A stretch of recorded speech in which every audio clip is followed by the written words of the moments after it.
Welcome back to The Knot. I'm Scott Freymuller. I'm here with Shelly Netco. We're doing the he said, she said portion of the show. The point of this is to, again, identify red flags in relationships that could relate back to something traumatic in your life. The red flags are to ask questions, and today we're going to talk about cheating. So lots of discussion on this, and we just figured we'd jump right in today into this, right? This is pretty hardcore. We usually save this till the afternoon. Yeah. This usually would go with maybe some wine or something. Right. But anyway, so we had a brief discussion on this, and clearly everything's off the cuff, but cheating is cheating on yourself. Cheating is like it's not a problem. It's a symptom of a problem. It's a symptom of a much bigger problem. Mm-hmm. So you said you never cheated. I've never cheated. In a relationship ever? No. I have. Okay. Lots of times. So why don't you start with why you don't, or why you didn't? Why I didn't cheat. Let's see. I think that I always believed in what I was in, the relationship I was in. Mm-hmm.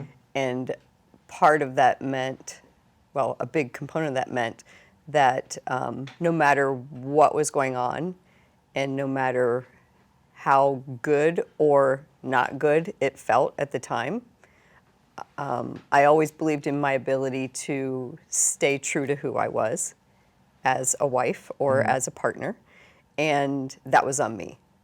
And I didn't want to give up on myself. That's really cool. That's a great explanation. So do you have anything to add to that, or do you want to hear the really shitty part of it? Tell me your side of the story. So cheating isn't, when we talk about cheating, it's never the problem. I don't think I was ever in a place where I wanted to cheat on somebody that I was with, right? But what it boils down to, we ask why. And why, if I ask why I cheated, it's a protection mechanism because the other person is doing it and you suspect it, but you don't want to admit it. It's low self-esteem. It's low self-worth. It's cheating on yourself. I guess the reasons could be different for everybody, but all the reasons are unhealthy. So if you're cheating, that's a huge red flag. So anybody that would watch this right now, and you wouldn't have to say to anybody else, but in your head, you're like, okay, am I cheating right now? Because if you are, or you have, you need to identify why. Right. That's a big deal. The aftermath of that is guilt, shame. It hurts people, right? It hurts yourself probably more than anybody. And believe what you want to believe, but there's always going to be a karma effect after that. Because remember, we attract what we are. So if we're cheating, we're probably with somebody that's cheating. And that becomes an issue. At least in my case. Not in mine, because I was cheated on. Okay. And I wasn't cheating. Well, that's a great thing. In my case, I was cheating, and the other person was cheating too. Mm-hmm. We'll just say SH. Mm-hmm. But it was a very, very toxic relationship, incredibly toxic relationship, that even started with cheating. So why would you expect anything to change down the road, right? I think in a situation like that, unless you can be completely, totally honest and be like, hey man, here's where I'm at, here's what's going on, here's why I'm doing this, let's fix it. Let's not do this anymore. I don't want to be this person. Because it like literally ruins you. And I can tell you that after going through what I went through in my life, there's no effing way on the planet I would cheat again. No way. Because of what it did to you. Because of what it did to me, and because it did what it did to the people around me. Your family, the people around you. It destroyed everything. Right. And here's the biggest thing with cheating is that once you do that, once you make that bad decision, it's super temporary initially, right? But then you have to lie. If you don't tell the truth and come clean with that point... If you don't tell the truth immediately... You have to lie. Then it's a snowball effect. Correct. Then that lie becomes gaslighting. Mm-hmm. Then that gaslighting becomes anger. Mm-hmm. And then pretty soon you're so far down the road, and especially if you continue to cheat, you're lying all the time, and that becomes a habit. Mm-hmm. Then your life becomes a lie. Everything's bullshit. Mm-hmm. And you essentially, once you cheat, once you break that bond, whether you're dating or not, once you cheat... do you have like notes? Mm-hmm. Once you cheat... you create two separate lives. Now you're two different people. Absolutely. And that in itself is incredibly unhealthy. Right. The message is, I've talked about this a ton in therapy, the reasons why, the aftermath of it, the fallout of it, and there's nothing ever going to come good from that. No. Now, is there a chance or is there a time maybe you get super drunk and you hook up with somebody or whatever. I don't think so. I don't think so. I don't think any of it could ever be justified or okay. Well, it can't be justified, but people can repair from it. Oh, for sure. If Absolutely. it's a situational thing, if it's a one-time thing and there's a conversation immediately and they have a truthful conversation and there's remorse and they realize that there's something much bigger going on, obviously. It's not remorse, it's fixing the problem. There has to be remorse for the person who cheated. And there has to be a willingness to fix and the a problem willingness and a choice to, yeah. Right. And then there's obviously more work to do and they both have to choose then. And it goes back to that choosing. But so I wanted to just really quick, so I did look up some things and as far as like why people cheat, because I was really curious. Because to me, I've never done it. Right. And having been in situations where somebody did cheat on me, I was like, I've never really dug into why, but I knew why it happened to me at the time. Okay. So reasons are anger, Okay. low commitment, Okay. need for variety, lack of love, neglect, sexual desire, and situational. Now, All those are obviously, lies. a couple of those are obviously cousins of each other, and a But they'd shade all of another. be a lie in the relationship. Well, anger, it's like you're not telling the truth about what's going on. You're not talking to your you're partner. harboring resentment about something. Right. Low commitment Is also a lie. It's just, are you not all in? Right. Do Which you should not say give a if shit? you're not, Right. because so you're lying. Are you not addressing like what your relationship really is? Right. Need for variety, like what is that? Do you want an open marriage? Like, are you not fulfilled? Like, So, yeah. you're Again, not being truthful and honest truthful, about right? what you want, Yeah. right? Lack of love. So you're not getting what you're needing. So have a conversation. Right. I just found it so interesting. You know what's so interesting to me is because I'm actually I'm not going to say I'm very versed on this, and this is always my disclaimer, I'm not a mental health professional. Right. But here's the thing with all of those things is that if you're in any of those situations in a relationship and you cheat because of whatever reason, Right. these are all bullshit. Yeah. And the reason why is because you're cheating because you have low self-esteem. You're cheating because you have low self-worth. You're cheating because you're scared to lose a situation you have that you don't like. But you also don't have the guts to identify it and fix it. That's what all this says. Well, I mean, it all boils down to what we keep talking about, which is you're not being honest with yourself. Right. And therefore you can't be honest with your partner. Right. So and then you start living this lie. So you go for the coward way. Right. And it's truly a cowardly way. And I was there and I did that. And there's no excuse for it. What there is for cheating is there's a truth, an admittance of it, or whatever you want to call it, an acknowledgement. And then number one, do we want to fix it or not? Hopefully before you would just walk away from a relationship because somebody cheated, you want to know the reason why, right? Ask that why.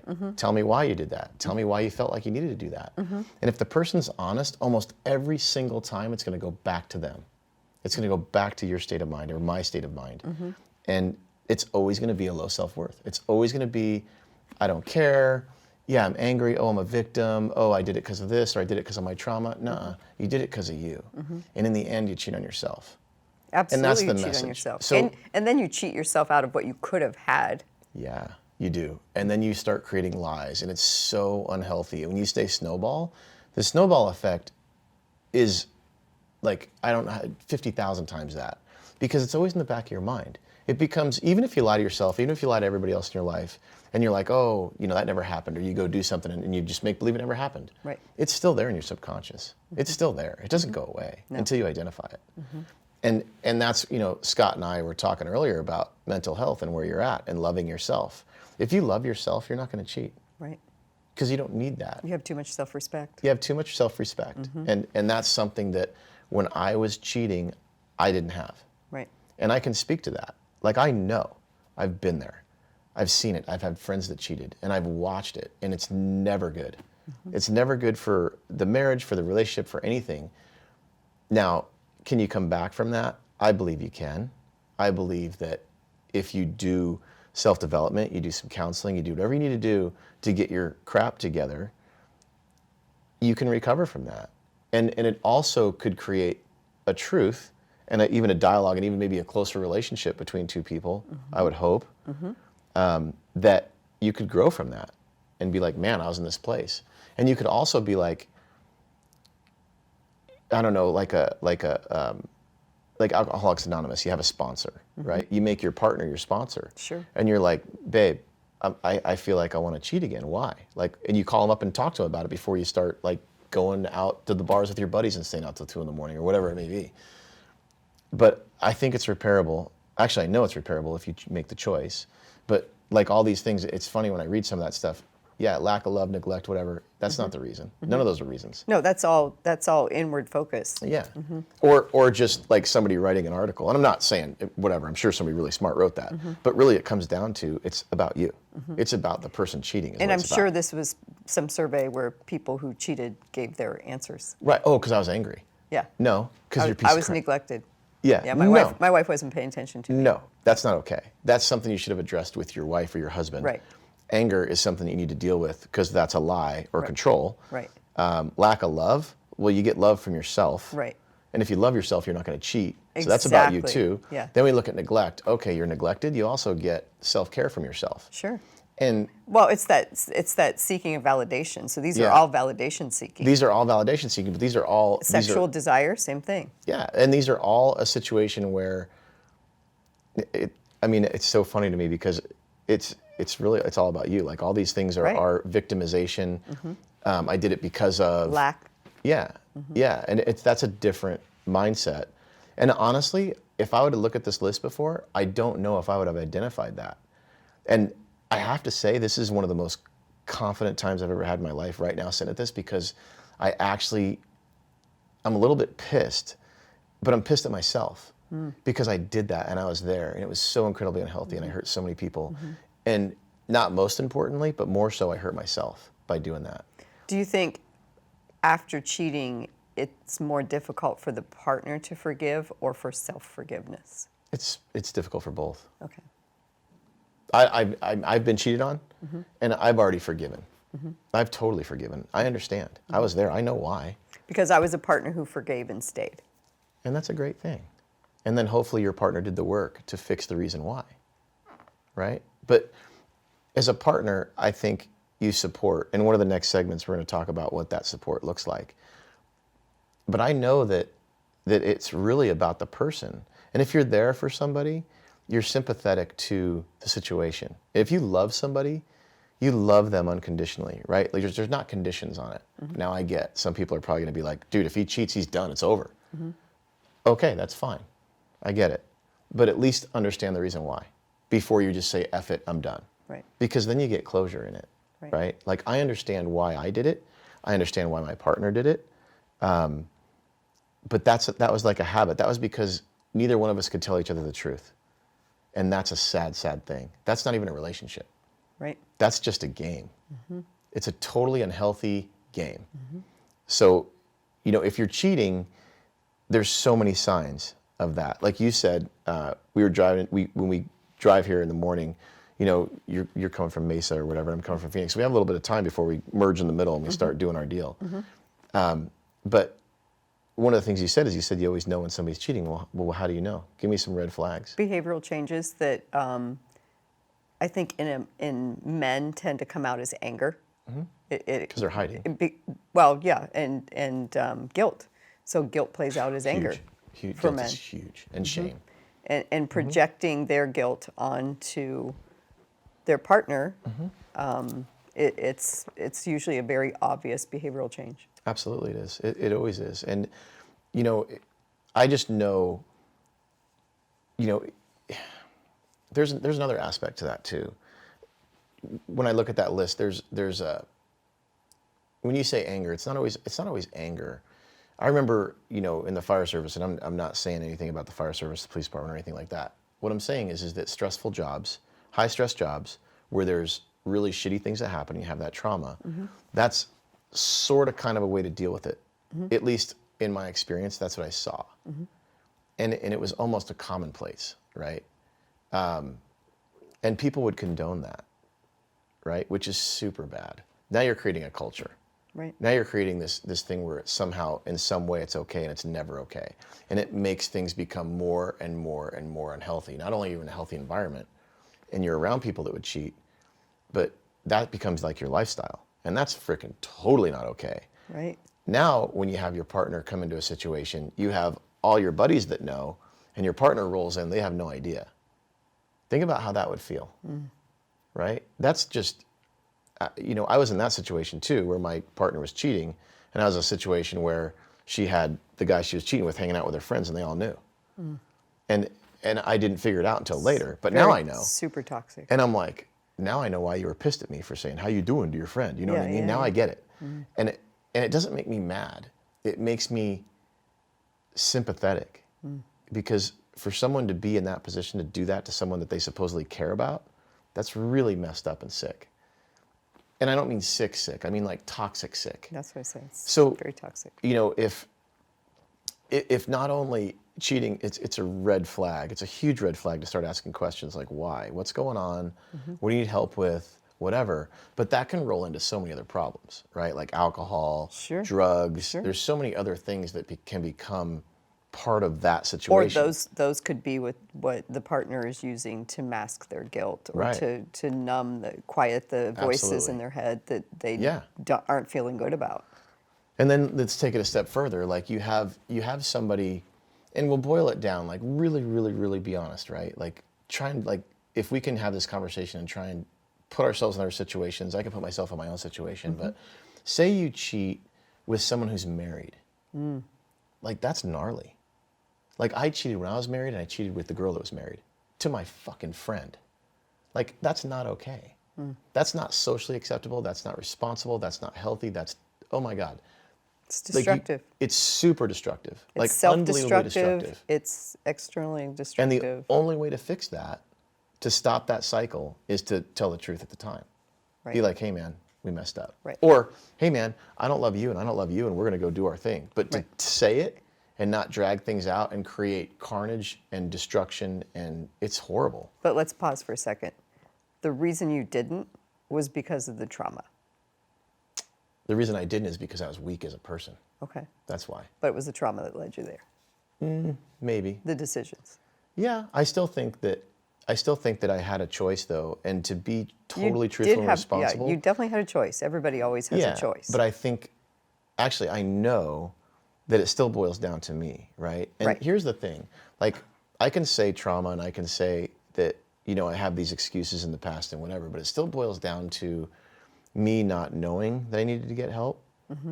And also me not trying to identify, and me not in that growth mindset, in that grateful mindset, in that I wasn't in a healthy relationship. I made bad choices, right? Right. That's part of the problem. I didn't have anybody to go to anyway. And even if I did tell the truth, it probably wouldn't have been good regardless. Like, Sure. right? Still no excuse. Still being accountable. And, Scott said something earlier. Scott Tenenbaum said, his integrity is everything. Like once you sacrifice your integrity, like that's not, you know what I'm saying? Things start going downhill from there. That's not okay. Sure. And I'm not bagging on anybody. I'm not, because I was there.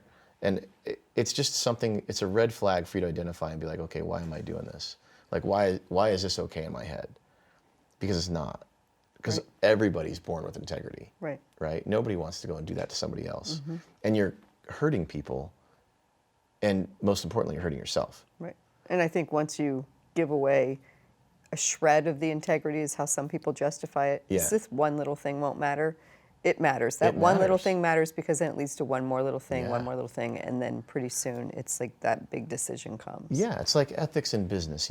If you breach your ethics in business one time, then you have to either come clean or you have to keep lying. Right.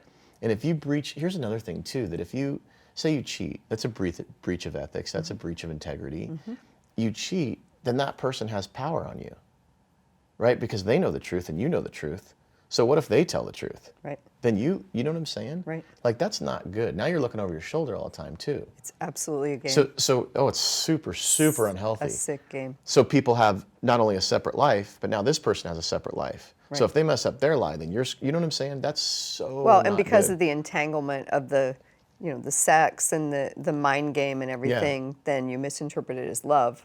because you obviously come from a place that is unhealthy. Right. So your interpretation and your version of love Right. are not quite right. Are not quite right. And I started a relationship, with cheating, and it was the most toxic, horrible thing I've ever done. And the reason why is because it started like that. There's no love there. That wasn't love. No. Never was love. Right. And we talk about, we're going to talk about sex and intimacy. Well, if you're cheating, that's sex. There's no intimacy in cheating. There can't be. Yeah. You know what I mean? Because you're Maybe not committed. maybe secrecy that people might misinterpret That as might make it intimacy. hot. It might make it a challenge. Right. But yeah, it's not. That's never going to be okay. Yeah. So let's talk about, we definitely identified that to a whatever. That was pretty clear. Yes. So what do you do? So let me ask you this. As a relationship coach, as a life coach, what would you say to help repair it? Like if somebody said, oh my God, I'm cheating on my husband and blah, blah, blah, like what would you tell them? I think the first thing is to find out if they still love their partner, if they want to stay and if they love their partner. Because some people don't, and they gave up a long time ago, and they decided a long time ago that they were out, but they stayed out of habit. They stayed For the kids. They stayed for the kids. They stayed all. for the money. They stayed for the big house. They stayed for the whatever. That's all a lie though. No, I understand that, but I'm saying that That's why. That's what that's they're, their justification. That's my questions to them, and so then and it usually does boil down to yes, I love them, I'm still here, and then it's a question of okay, are you going to talk to them? I mean, there has to be a conversation. It has to be. There has to be a conversation. Yeah. And some people just literally pack their shit and leave. And you can't do avoid that. it. I mean, moms who abandon their kids, and then kids are left in trauma and all Avoidance kinds of. doesn't work either. Avoidance doesn't work. No. Yeah. But there has to be an honest conversation, a Yeah. partnership, honest conversation. The come to Jesus conversation that people call it, where Yeah. you sit down and it's come to yourself basically. To tell the truth. And this is what happened, this is how I feel, and this isn't going to feel good, but this is what happened, and just coming from that place of raw, honest truth with courage. And even though it's based on an act of not having courage, and the truth of the relationship and the state of the relationship always comes from that conversation. I think the state of relationship always comes from truth. Like that's the intimacy, right? And you're putting yourself on the chopping block, so to speak, too, by doing that. But you already have. Yeah, you already have. You've already made have. the decision for You've destruction. already lost so much. Yeah, And you only have something good to gain, which is yourself back, as we both know from telling your That's truth. so crazy. That was perfect how you said that. Say that again. You only have stuff to gain by gaining yourself back. Yourself back. So the only way to heal. I mean, I'm not saying. I know some people might say that the truth would hurt or that would cause more pain. Set you free. And it does set you free, but it also, may hurt the other person so much. You know what I'm saying? But me personally, I'd rather know the truth, and I do now. I do know the truth. I Right. did know the truth when I was there. I Right. just didn't want to admit it. Right. I also think, like you said, though, is that when you're in a situation and your partner's cheating, you know pretty much. I Yeah. think you know. And not only that, it's staying in that just that habitual whatever is going on, that little game Yeah. that you think you're pulling over or playing or whatever it is. Maybe your partner is clueless, but Right. chances are they're unhappy too. They're, maybe a little angry, confused, resentful, whatever it is. Yeah. But it's like quicksand. Your relationship becomes quicksand, and you sink deeper because you're not both coming from a place of truthful, honest, committed, unconditional love. And everybody knows what it feels like when you start out and it's unconditional love, and then when you slowly start to sink into the bullshit, you know what that feels like too. So when you have that honest conversation, it's definitely painful. It can Yeah. be painful, but when it's like that liberation that comes with it too. It's like, yes, there's pain. Yes, there's stuff you're looking at that you don't like, but it actually just makes you feels come good. closer to. It does. At least, and maybe you might break up anyways. Maybe it doesn't work out anyways, but at least you know, and it Yes. gives you that respect. Right. That's one of the things you get with truth is respect. And that's a big, big deal. Here's the other thing too. Now that I look back, would I have dated me? No. Would I have dated the person cheating? No. Right. Absolutely not. Not unless there was a lot of work to be done. Not unless there was like accountability and all those things and like, hey, this was really wrong. This is really destructive. Why did we do that? Sure. That's a big, good, healthy conversation. And maybe you still part ways. Maybe that's not a person that you want to be with. But I can tell you that if you're with somebody that you're cheating with, if they're cheating and you're cheating, well, nothing's really real anyways. Right. Nothing's real when you're starting out anyways, because you don't even know who the hell you are. Right. So just take a step back. Like that wave of destruction only gets bigger. It doesn't get smaller. So that's something, I mean, that's a huge, huge red flag from a trauma perspective, like you said.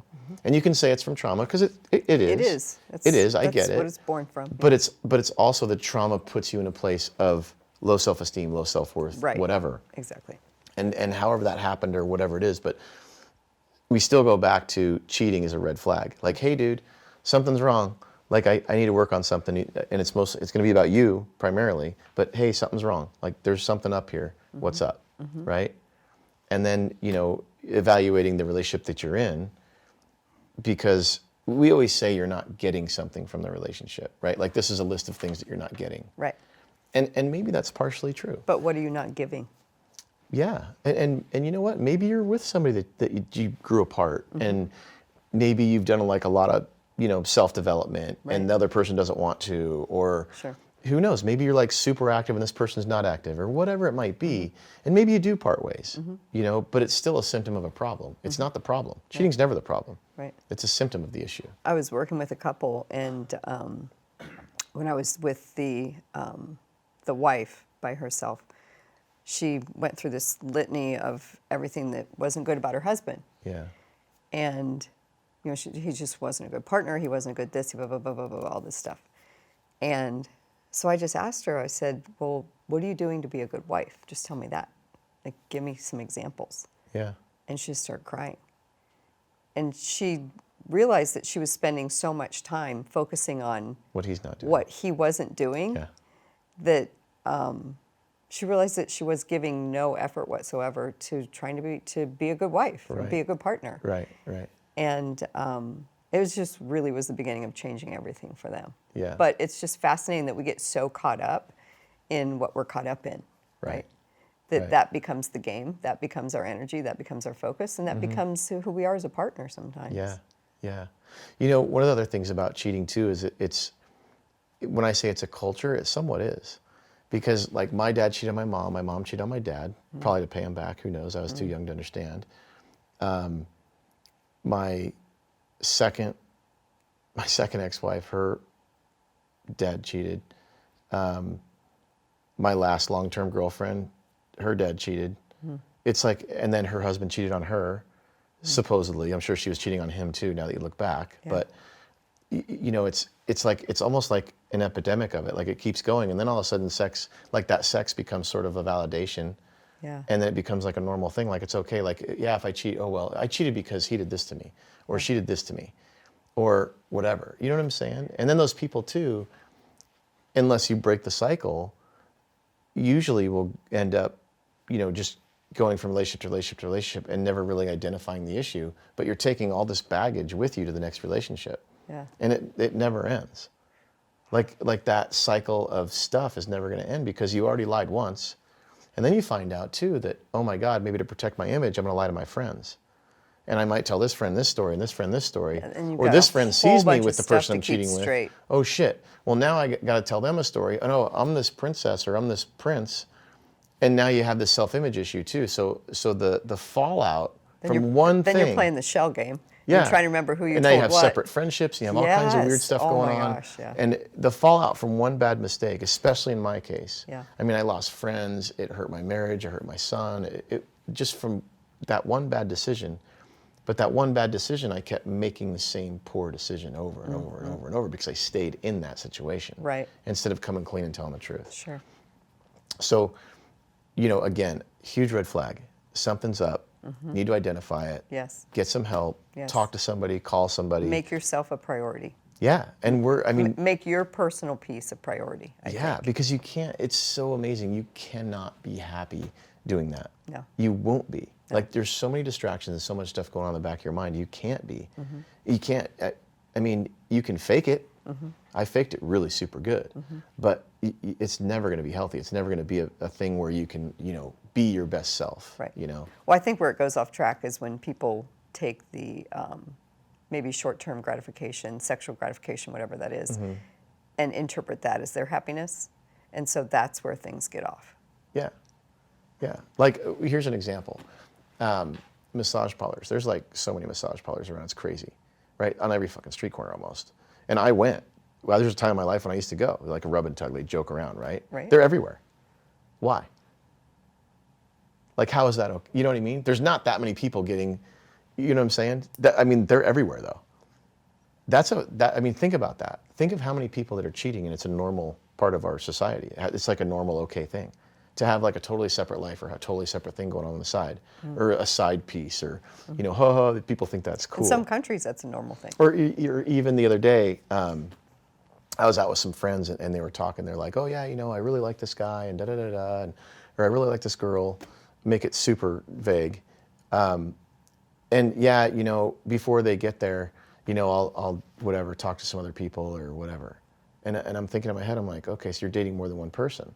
And now that I've done that too, I wouldn't say necessarily like dating more than one person is necessarily cheating, but you're kind of cheating on yourself. Yeah. Because how can you give somebody the opportunity to show you who they are if you have other stuff going on the side? And that's really what you're doing, cheating in a relationship too. Like if you're married or you have a committed relationship or you have a relationship where you're supposedly in love and you have something going on the side, well, you're not giving your relationship the attention that it needs for it to be successful. Yep. And the same thing in dating. If you're dating, 2, 3, 4, 5 people, like have this bench because I'm insecure, and if this person decides not to like me, I'm just going to go over here and go to this person. Oh, that's healthy. That's a great plan. I did that too. And it's not almost okay. like a precursor for cheating. It's like, it's like I'm going to start my relationship it's like a being cheater dishonest. mindset. Yeah. It's super, super unhealthy. Right. And when we look at that situation, I always tell people now, I'm like, date one person at a time. Because since I've been doing that, and I haven't really dated, I wouldn't even call it dating. Yeah. But I'll meet people and I won't even go on a date, because when I meet them, I'll know if I like them or not right then and there, because I don't have any other distractions. Sure. Like I literally know in a few minutes. Well, but you're making yourself a priority, and you're making your priorities a priority for the first time. Yeah. And that's But fascinating. I can run down this like list of that I have, right? Be like, okay, you grateful? Are you intelligent? Are you emotionally stable? Are you adventurous? Are you fit? You're like, and I'm like, nope. Okay, next. You know what I mean? 20 minutes, we're done. Yeah, no, but Peace. not even that long. And I'm not. We're joking. I know. But we're like, joking. this is no BS. I know. This is like serious, right? I mean, I was out at a bar the other night with some friends, and a bar. I say a bar, a restaurant, what gathering area, whatever. Right. And it was, you meet people and you get along and you have a great conversation, and that's okay. You don't have to date everybody you meet. You can make friends. I have tons of friends. Sure. But it's like you're running down those things. It's pretty interesting. Like I met a girl. I think we were out. I met that girl, and man, I walked by, and I was like, whoa. I really like her. Yeah. And she wasn't somebody that would really like fit my normal, I think I would like. Yeah. But I really liked her. Oh, I know what you're talking about. I really liked her. Yeah. And I went over there, I started talking to her, and she was a little bit younger. Yeah. And I said, oh, do you have kids? And just a conversation, whatever. Oh, no, I don't have kids. And, have you been married? No, I haven't been married. I'm like, okay, that's all right. And then she's like, I go, do you want to have kids? And she's like, yeah. And I'm like, oh, I don't. Done. You know what I mean? Like, why play from there? Sure. You know what I'm saying? Like, now if I was in lack or I had low self-esteem, like I did, I'd have been like, all right, well, maybe I can just have sex with her then. You know what I mean? But I didn't even do that. I didn't even waste the time on that. And that's the key. And I'm not saying I'm like holier than thou now, or I know what the hell I'm doing, but I can say that I'm a billion times healthier than I was. You were making your priorities a priority in the conversation. Yeah. But you were also respectful. Yeah, you totally. have a whole different mindset and self-awareness. And remember, I think you were there when she came back and she's like, oh my God, that was so cool. You were honest. Yeah, she's like, well, because people don't do that. People don't talk that way. She was like, you were so honest and so approachable. That was so nice. Nobody's honest. Yeah. And we has a exchange game. phone numbers Everybody like as has a friends. game. Yeah, we exchange phone numbers as friends, and you know, be like, hey, come to a party, come to a Christmas party, whatever. Right. But that's what you get out of that. You get like these pure good people that you can actually have a dialogue with and be truthful with. Sure. Like, how powerful is that? Very. You know what I'm saying? Then it's not like a cycle of bad exchanges. Right. You know? So, anyway, you got anything to add to that? Much elevated. No. Really? Yeah, All right. no, it's elevated. I mean, and I was thinking about when you said, you know, just the history of the generational cheating in your history. And as you were saying that, I was thinking, I don't think there's any of that in my life, That's a great in my thing. history. And that's actually so interesting. Right. I've never thought of that. Yeah, it I've is. never thought of that I learned that until in you therapy. said that. I learned that in therapy, that, you know, if you look back in your lineage, is this something that's common where you've witnessed, Yeah. you know, as a young adult or even as a child that happened, and then you somehow think in the back of your mind that's okay. Or you think in the back of your mind like, oh, this is just normal, like you can just erase that and it never happened. No, Right. you can't. Right. You know? Everything's impactful. Everything has meaning. Correct. And It does. again, it goes back to kids and what they witness. Yeah, yeah. Good stuff. Thank you, everybody, for watching. Scott Freymuller and Shelley Netco on the He Said, She Said portion of the Knot. Appreciate everybody's support.